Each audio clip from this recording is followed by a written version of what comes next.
नमस्कार। हम लोग गीता और ज्ञानेश्वरी देख रहे हैं। आज 8वां अध्याय और 4था श्लोक। ठीक है। अधिभूतम क्षरो भाव पुरुषश्चादि दैवतम अधि यज्ञमयवात्र देह देहभृताम वर। इसका मतलब कि अपना शरीर जो है नश्वर चीज़ों से बना है, पंचमहाभूतों से बना है और बहुत सारी चीज़ें। ठीक है। पंच ध्यानेंद्रिय, पंच कर्मेंद्रिय, ये सारी चीज़ों से बना है। हर चीज़ जो दिखती हो नष्ट होने वाली है। ठीक है। तो ये जो है नरश्रेष्ठ अर्जुन, श्री कृष्ण कह रहे कि ये जो देह है उसको अच्छे मार्ग पे लगाना चाहिए। और जीव जो है, जो 184 फेरे करके आ रहा है, वो जो है वो अधिदैवत है। हमने देखा है पहले कि जीव है और अपना शरीर एक रथ है। सबसे पहले अध्याय में देखा तो वैसे रथ जीव हमको जहाँ पे लेके जाता है वहाँ पे शरीर जाता है। इसलिए जीव को शुद्ध करना बहुत आवश्यक रहता है। ठीक है।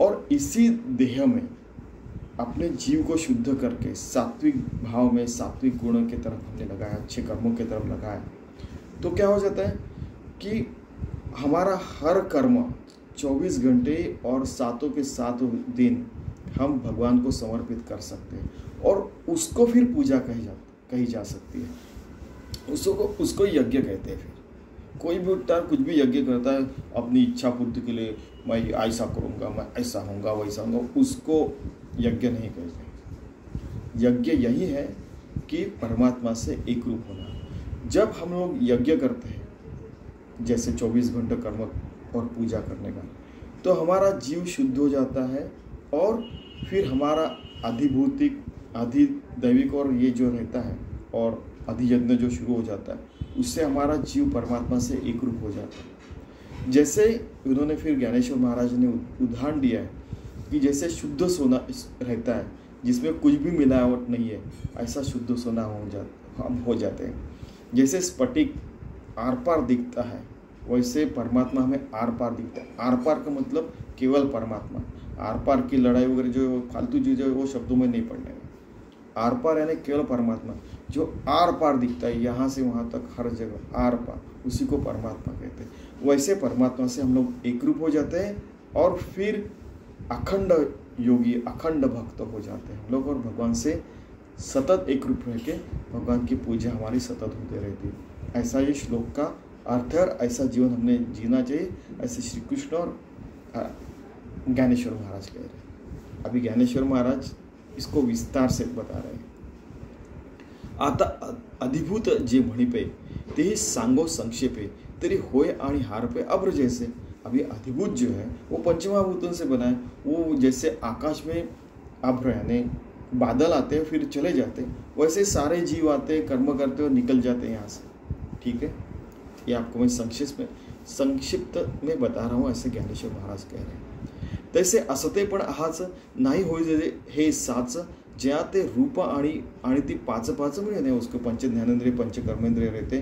फिर जो भी जीव रहता है वो उसको अपना रूप रहता है, उसको अपने कर्म रहते और अपने काम करते रहता है, वो है कि नहीं। भूतांचे अधिक करुणी असे आणि भूत संयोग तरी दिसे, जे वियोग वेळे भ्रंशी नाम रूप अधिक।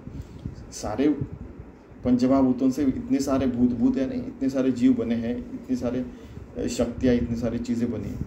वो भूत कुछ चीज़ों के संयोग से बनते हैं, उसके कारण उनको वो रूप आता है। ठीक है।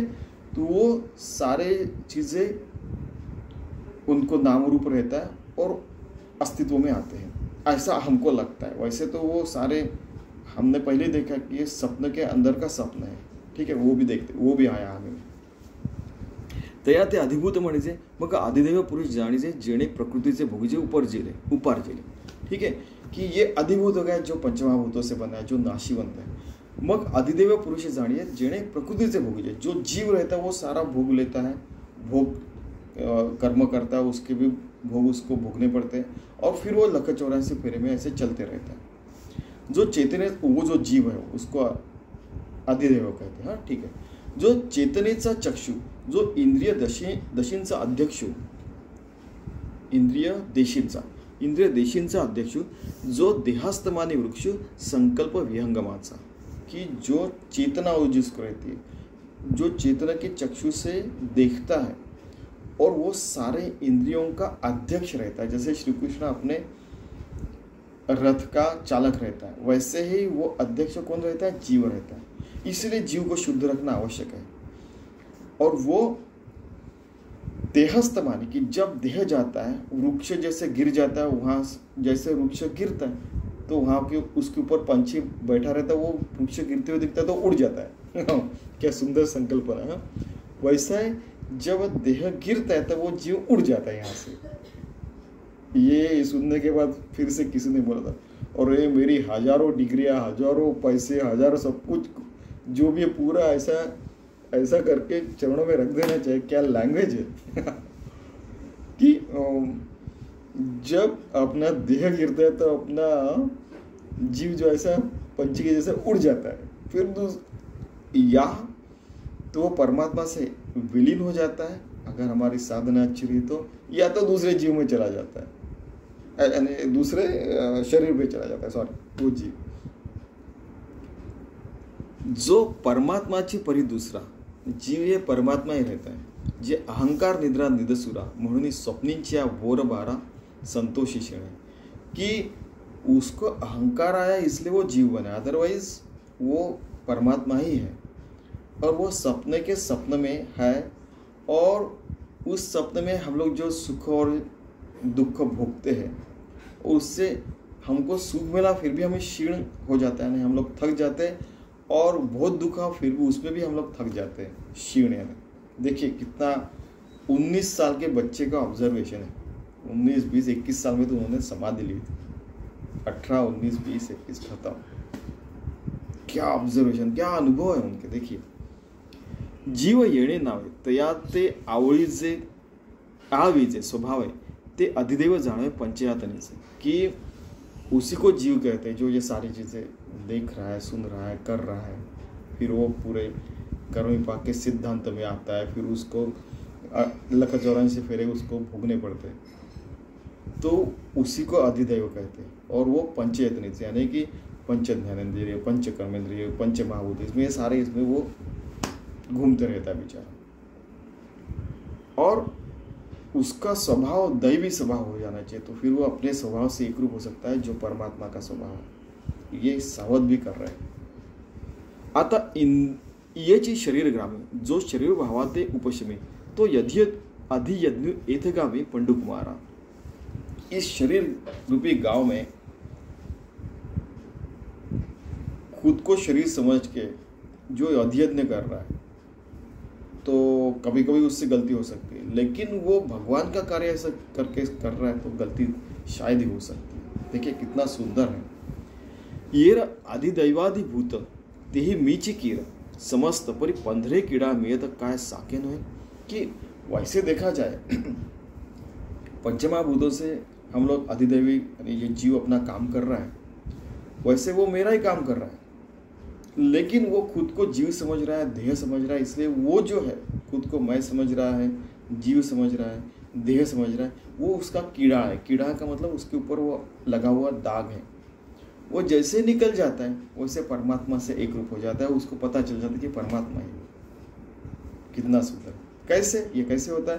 तरी ते 15 पड़ न मळे, 15 मीन्स सोना, न मळे जिसमें कुछ हीण नहीं, यानी जिसमें कुछ कचरा नहीं, आणि किडाच्या अंशा नव्हे परी जेव्हा असे जयाचे निमळे तेव्हा साकेची म्हणजे, कि जो शुद्ध सोना है उसमें का अंश मात्र भी जो कचरा है या कुछ भी जो नहीं रहना चाहिए सोने में, वो ऐसा कुछ है, मिलावट है, वो जब निकल जाते तब वो मेरे से एक रूप हो जाता है। वैसा ही जीव शुद्ध हो जाता है, मेरे से एक रूप हो जाता है। इसलिए शुद्ध भाव, शुद्ध कर्म, शुद्ध आचार विचार, शुद्धता से जीवन जीना चाहिए, ऐसा वो कह रहे हैं।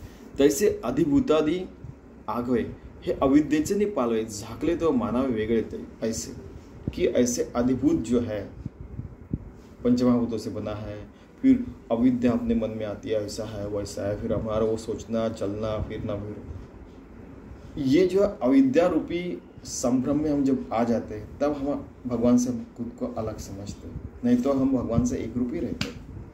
तेची अविद्येचे जेवणिक फिट आहे. ये अविद्या जब निकल जाती है कि हम भगवान से अलग है, जीव है, ऐसा है वैसा है, आणि भेदभावाची अवघी तुटे. मग म्हणून एक होणी जरी आटे तरी काय दोन्ही होती. भेदभाव आहे ना क्या कि मैं अलग तू अलग, मैं श्रेष्ठ कनिष्ठ, वही नहीं. भेदभाव है नहीं, मैं अलग और परमात्मा अलग, इसी को भेदभाव कहते हैं. आप देखिए कि नॉर्मल लैंग्वेज में क्या क्या भेदभाव के बारे में किया जाता है, रेसिज्म वगैरह, उसमें पढ़ने का ही नहीं. भेदभाव है ना क्या, मैं भगवान से अलग हूँ, उसको भेद भाव. भाव है ना क्या, परमात्मा. भेद, उससे भेद हो गया ना, मैं अलग हो गया, उसको भेदभाव कहते हैं. असली परमात्मा मीनिंग कुछ अलग ही है, और वो यूज किए अपने फायदे के लिए कोई और फालतू चीजों के लिए कर रहा है.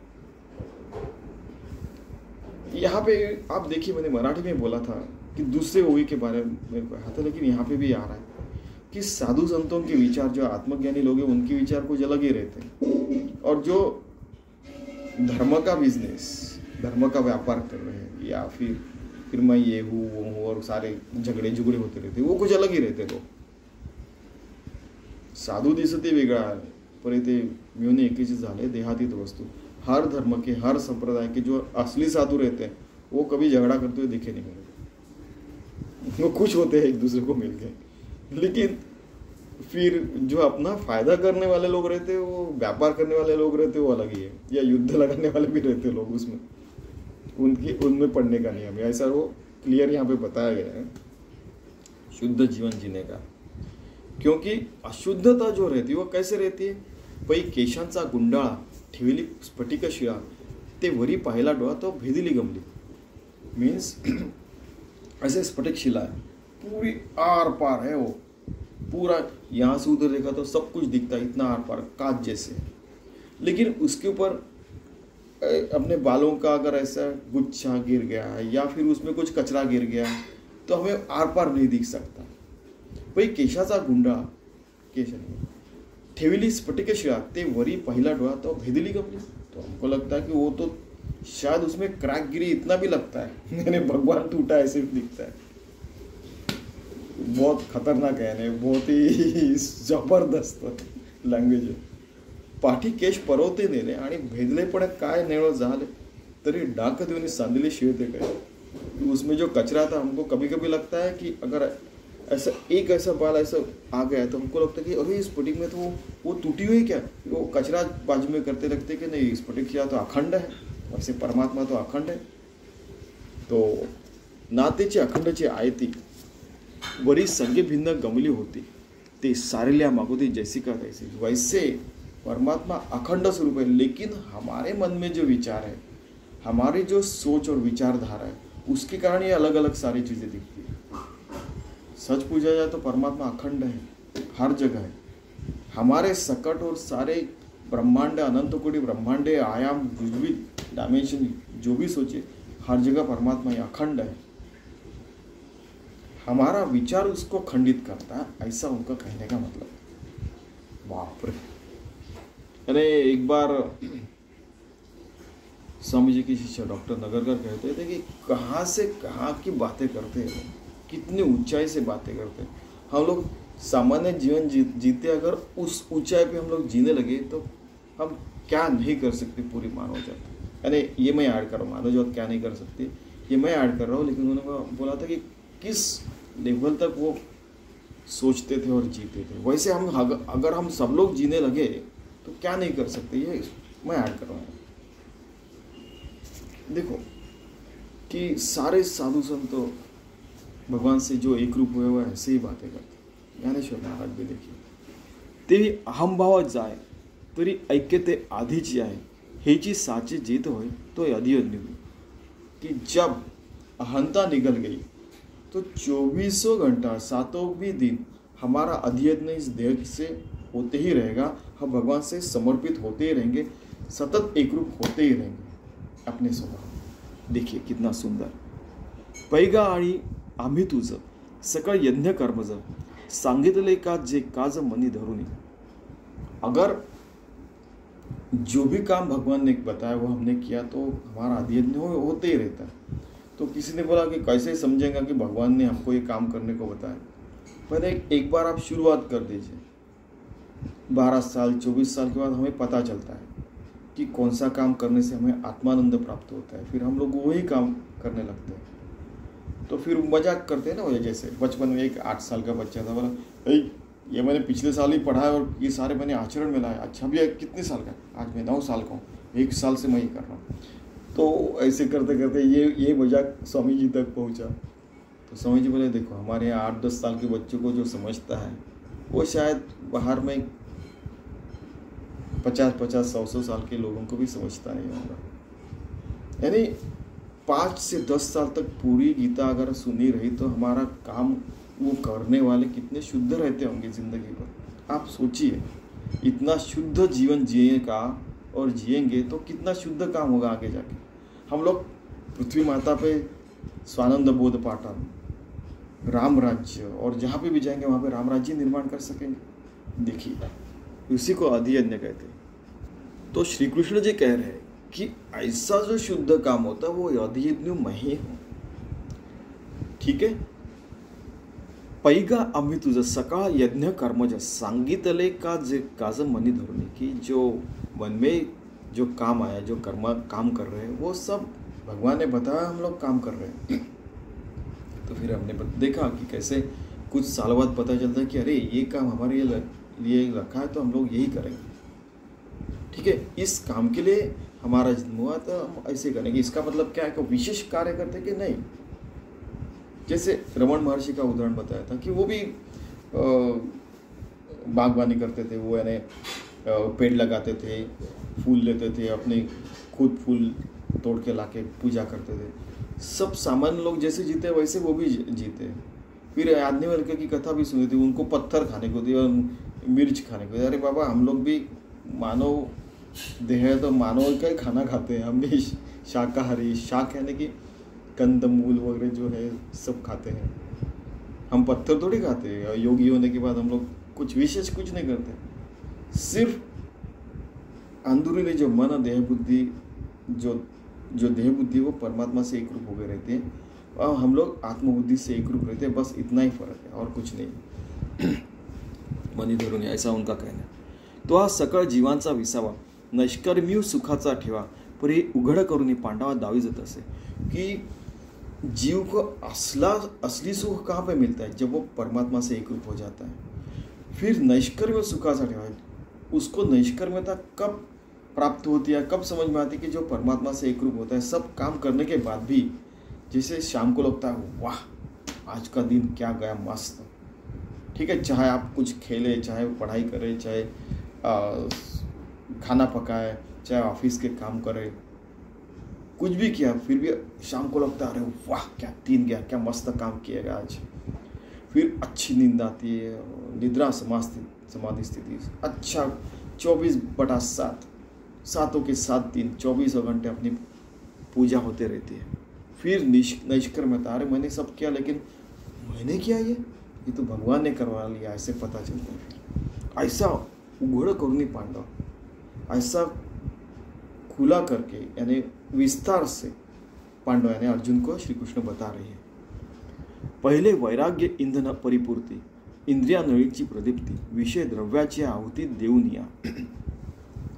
देखिए आप, कितनी सारी भाषा, हिंदी तो है, उर्दू भी है, प्राकृत है, मराठी है, संस्कृत है। वैराग्य ईंधन, देखिए हमारा देह है, हमने देखा कि ये अपना जीव श्री कृष्ण जैसे, और ये जैसे गाड़ी है, जैसे अर्जुन का जो रथ है वैसा हमारा रथ है। इसका ईंधन क्या है? वैराग्य ईंधन है। देखिए 24 घंटा हमें वैराग्य ईंधन से हमारा शरीर चलाना चाहिए, उसी से हमारी परिपूर्ति होगी। और इंद्रिया नळी प्रदीप्ति, विषय द्रव्याची आहुति, सारे विषय की आहुति भगवान को समर्पित कर रहे हैं।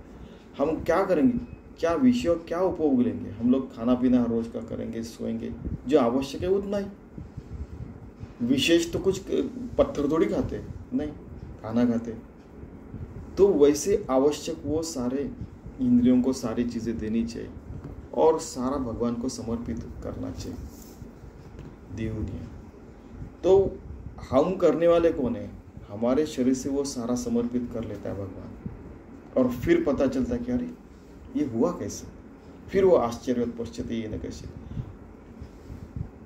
जब हम लोग एक पैर भगवान की तरफ ऐसा चलना शुरू करते हैं तो वो अगणित पैरों से हमारे यहाँ चल के आता है और हमसे सारी चीज़ें करवा लेता है। ये श्री कृष्ण और ज्ञानेश्वर महाराज खुद कह रहे हैं। और उसके बाद में देखिए, मग वज्रासन तेची उर्वी शोधुनी आधार मुद्रा बरवी वेदिका रसे मांडवी शरीराचा, कि बाद में वो 6वें अध्याय में देखा है कि जैसे वज्रासन में बैठे, फिर वो हम वेदिका जैसे शरीर की विशेष स्थिति में हमें परमात्मा प्राप्ति, उसका परमात्मा का संयोग हुआ, ऐसे पता चलता है वगैरह वगैरह हुआ है।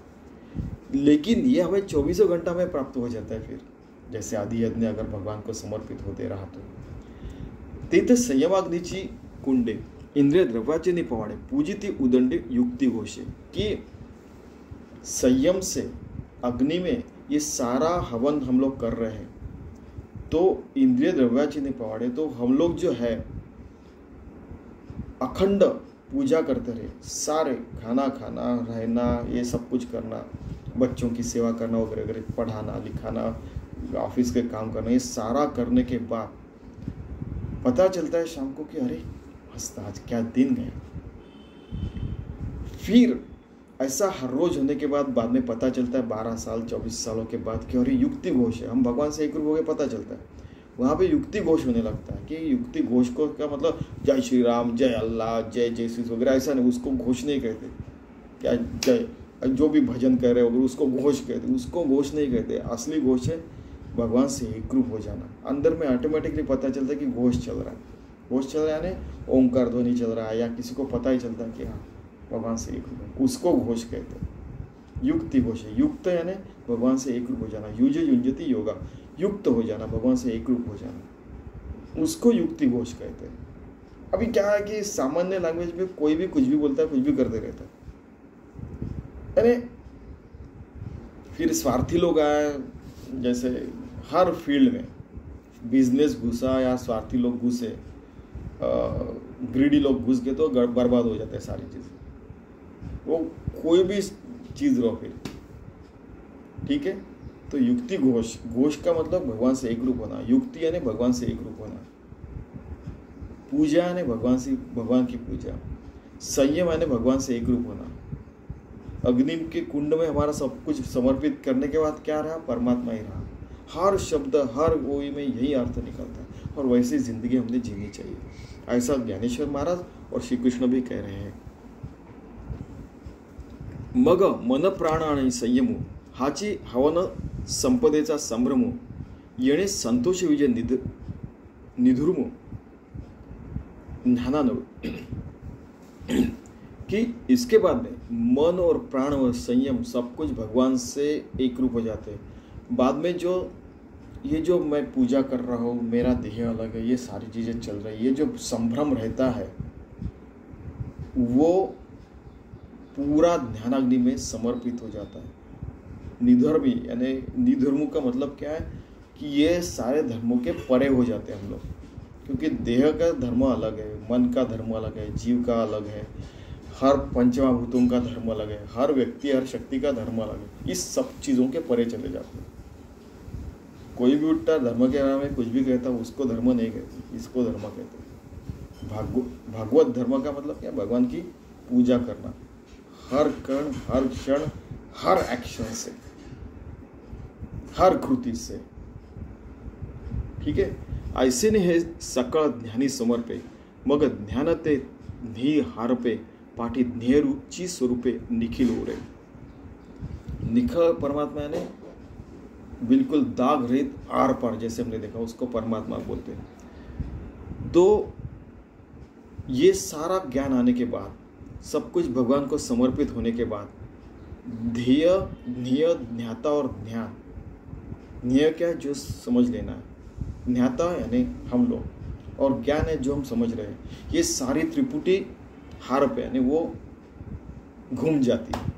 कहाँ पे?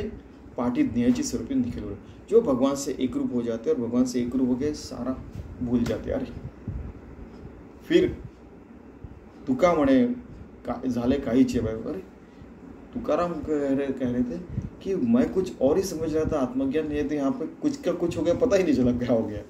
ऐसा ये भी कह रहे ज्ञानेश्वर महाराज। निखल परमात्मा ही रहता है, फिर उसमें कुछ खोट नहीं निकाल सकते, ऐसा परमात्मा हो जाते हैं, हम लोग से एक रूप हो जाते हैं। तया नावगा अधियज्ञ ऐसे बोलला जो सर्वज्ञ, तो अर्जुन अति प्राज्ञ तया पातले। अर्जुन अति प्राज्ञ यानी बहुत होशियार है, बुद्धिमंत है, उसको ये सारी चीज़ें समझ में आ रही, और इसी को अधियज्ञ कहते हैं। ऐसे श्री कृष्ण जो सर्वज्ञ है वो बता रहे हैं।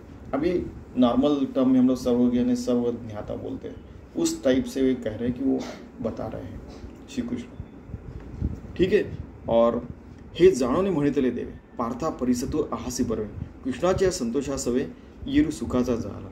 अभी अर्जुन कह रहा सब, जैसे श्री कृष्ण कह रहा है कि समझा क्या, तो बोलता हाँ, अरे वाह, जैसे अपना शिष्य अपना बच्चा वो सर्वज्ञ हो गया, या उसको सब कुछ तो प्राप्त हो गया था, जैसे माता को या गुरु को गुरु खुश हो जाते, वैसे वो श्री कृष्ण खुश हो गया, या उसको मैंने जैसे कहते हैं ना, वैसे खुश हो गए।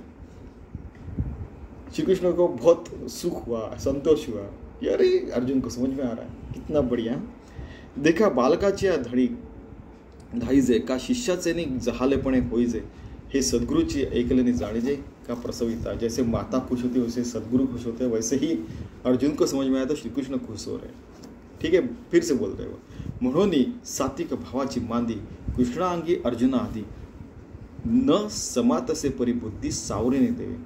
कि ये समझने के बाद अर्जुन के अष्ट सात्विक भाव जाग गए, लेकिन उसके पहले श्री कृष्ण के अष्ट सात्विक भाव जागने लगे। अरे फिर दोनों भी भगवान से एक रूप हो गए, परमात्मा से एक रूप हो गए थे, समात से बुद्धि सावरन दे। फिर वो सब कुछ भगवान से एक रूप हो जाता है, वो फिर क्या बोलने का, फिर वो धीरे धीरे खुद को संभालते हैं। मग पिकलिया सुखाचा परिमळ का निवालिया अमृताचा कल्लोळ, तैसा कोवळा आणि सरळ बोलू बोलीला। कि जैसे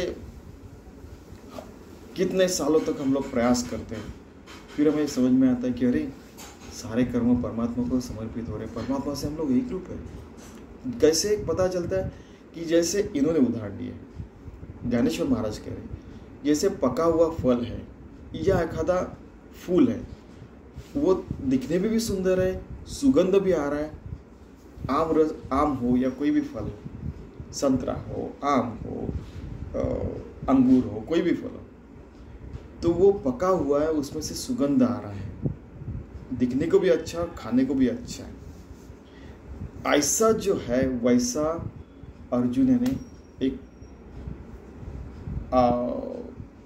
मैच्योर्ड जो बोलते हैं कि एक प्रगल्भ बुद्धिवंत, जो सब कुछ समझने वाला, समझदार हो गया, आत्मज्ञानी हो गया, ऐसा पता चलता है। पके हुए फूल के और फल के जैसे हो गया। ठीक है। और फिर उसी तरीके से भगवान उससे बातें करने लगते हैं कि समझदार व्यक्ति, उसको अ ई पढ़ाने की नहीं, अभी उसको सारे शब्द समझ में आता है। जैसे बच्चा है 5 साल तक 7 साल तक पढ़ता है अ आ ई, बाद में बड़े बड़े शब्द लिखने लगता है। फिर वो बोलता है कि माता जी मेरे को ऋषि लिखना है, अरे वाह वाह, बड़े हो गए, फिर माता खुश होती है। वैसे हो रहा है ये। फिर वो सीधे सीधे बातें करने लगता है श्री कृष्ण अर्जुन से कि ये ऐसा है वैसा है। ठीक है, समझ में आना बोलता है, हाँ हाँ हाँ, उसके परे उसके परे उसके परे लेके जा रहा है फिर अर्जुन को श्री कृष्ण, क्योंकि हर चीज के परे है। अधियज्ञ, अधिभूत, आदिदेविकता, अब ये वो ये सारे चीज़ों के परे है। देह बुद्धिया तु दासम, जीव बुद्धिया तदंश्या, आत्म बुद्धिया तुम्हें होम, इस सारे चीज़ों के परे, पंचमहाभूतों के परे। आप देखिए लास्ट टाइम बताया था कि पृथ्वी, आप, तेज, वायु, आकाश, 1 2 3 4 5 6 आणि 6 आणि परमात्मा, इन पांचों भी चीज़ों के परे परमात्मा, इसलिए 6 का मतलब परमात्मा। 6 यानी मराठी में और संस्कृत में 6 षट कहते हैं, षट यानी परमात्मा।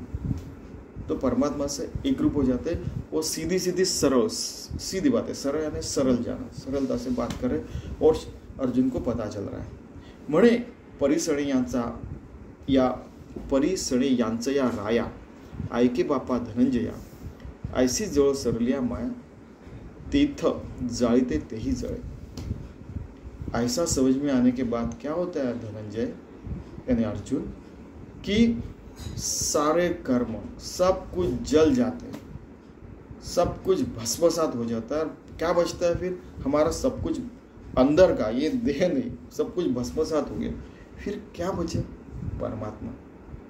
पंचमहाभूतों के परे परमात्मा, पंच कर्मेंद्रिय के परे परमात्मा, पंच ज्ञानेन्द्रिय के परे परमात्मा, सब चीज़ों के परे क्या है? तो परमात्मा। उस परमात्मा से एक रूप होने के बाद हमें आर पार हर जगह परमात्मा ही दिखने लगता है और उसी के कार्य में हम लोग जुट जाते हैं। ऐसा हम लोगों ने हमारा सब कुछ भगवान को समर्पित करके अच्छे कर्मों के लिए समर्पित होके राम राज्य, स्वानंद बोध पाटन, आनंदवन भुवन, यूटोपिया, शाश्वत विकास लक्ष्य भी हम लोग खुद के प्रति, अपने कुटुंब के प्रति, समाज के प्रति, पृथ्वी माता के प्रति और हर जगह के लिए हम लोग और हर जगह में ये ऐसा प्राप्त कर सकते हैं, हो सकता है, ये पॉसिबल है, ऐसा ज्ञानेश्वर महाराज कह रहे हैं। ठीक है, तो ऐसे हम जीने का प्रयास करते हैं जिंदगी, क्या कि शुद्धता से परमात्मा देख के परमात्मा को समर्पित होना चाहिए, ऐसे कर्म करके शुद्ध जीवन जीने का प्रयास करते हैं, उसी को परमार्थ कहते हैं। ठीक है, धन्यवाद।